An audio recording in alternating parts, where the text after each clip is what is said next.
कुछ कहानियां किताबों में बंद नहीं रहती, कुछ कहानियां जिंदा होती हैं।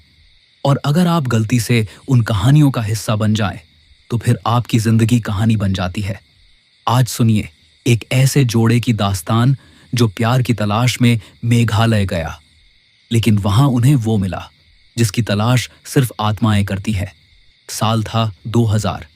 बसुदेव कोलकाता का एक मशहूर हॉरर राइटर। उसकी कहानियां इतनी डरावनी होती थीं कि लोग पढ़ते पढ़ते कांपने लगते थे। पर असल जिंदगी में बसुदेव शांत, संजीदा और गहरे सोचने वाला इंसान था। दूसरी ओर थी उपमा, दिल्ली की रहने वाली एक होशियार इंटीरियर डिजाइनर। वो तर्क में विश्वास करती थी। न भूत न आत्मा, उसे कुछ भी ऐसा नहीं डराता था। दोनों की मुलाकात एक आर्ट फेस्टिवल में हुई। बातचीत, पसंद, समझ और फिर शादी। और शादी के कुछ ही दिन बाद वे निकल पड़े हनीमून पर मेघालय। शिलोंग में उन्होंने एक पुराना हेरिटेज होटल चुना। सन्नाटा, ठंडी हवा और इतिहास से भरी दीवारें। पहली रात बहुत सुकून भरी थी, लेकिन आधी रात को उपमा की नींद टूटी। कमरे की अलमारी अपने आप हिल रही थी, जैसे कोई अंदर से बाहर निकलने की कोशिश कर रहा हो। उपमा ने बसुदेव को जगाया। उसने मुस्कुराकर कहा, डार्लिंग, मेरी कहानियां अब तुम्हारे सपनों में घुस गई हैं। लेकिन उपमा की आंखों में हल्की चिंता थी, और अब उस रात की नींद अधूरी रह गई। अगले दिन वे एक रिसॉर्ट पहुंचे, जंगलों के बीच, शहर से बिल्कुल अलग। वहां 4 कमरे थे और एक अकेली बुजुर्ग महिला जो सब संभालती थी।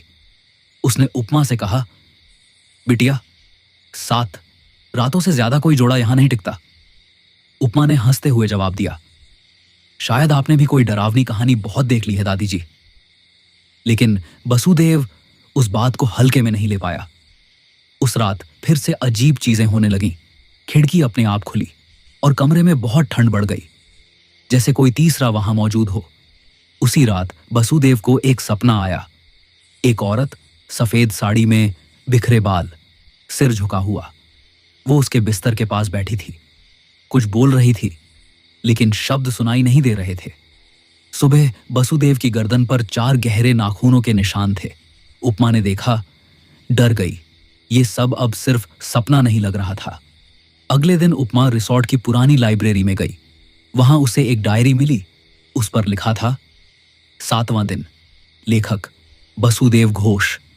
उसने पढ़ा, कहानी एक आत्मा की थी जिसे प्रेम में धोखा मिला था, और अब वो आत्मा हर उस जोड़े से बदला लेती थी जो 7 दिन उस जगह रुकता था। उपमा हैरान हो गई। ये तो वही हो रहा है जो हमारे साथ हो रहा है। उसने बसुदेव से पूछा, क्या ये तुमने लिखा है? बसुदेव बोला, हां, लेकिन मैंने इसे कभी खत्म नहीं किया। छठी रात आत्मा फिर से आई। इस बार बसुदेव जाग रहा था। औरत ने कहा, तुमने मुझे कहानी में कैद किया, अब मैं तुम्हें जिंदगी से मिटा दूंगी। उपमा ने दौड़कर वो पवित्र राख निकाली जो रिसॉर्ट वाली दादी ने दी थी। राख हवा में फैली और एक दिल दहला देने वाली चीख गूंजी। आत्मा गायब हो गई। अगली सुबह सब सामान्य लग रहा था। रिसॉर्ट की महिला बोली, तुम दोनों बच गए हो, लेकिन अब 7वां दिन शुरू हो चुका है। वे तुरंत वहां से निकले, लेकिन कार में बैठते वक्त पीछे के शीशे में वो परछाई फिर दिखी। जब घर लौटकर उन्होंने तस्वीरें डेवलप करवाईं, हर फोटो में वही औरत थी, कभी पीछे खड़ी, कभी शीशे में, कभी दरवाजे के पास। बसुदेव ने अपनी अधूरी डायरी निकाली और आखिरी लाइन लिखी, अब कहानी पूरी हो गई, लेकिन शायद मैं खुद अब अधूरा रह गया हूं। आप क्या सोचते हैं? क्या आत्मा सच में चली गई, या अब बसुदेव के साथ जिंदगी भर रह गई, या शायद वो आत्मा अब आपकी स्क्रीन के इस पार भी आ चुकी है?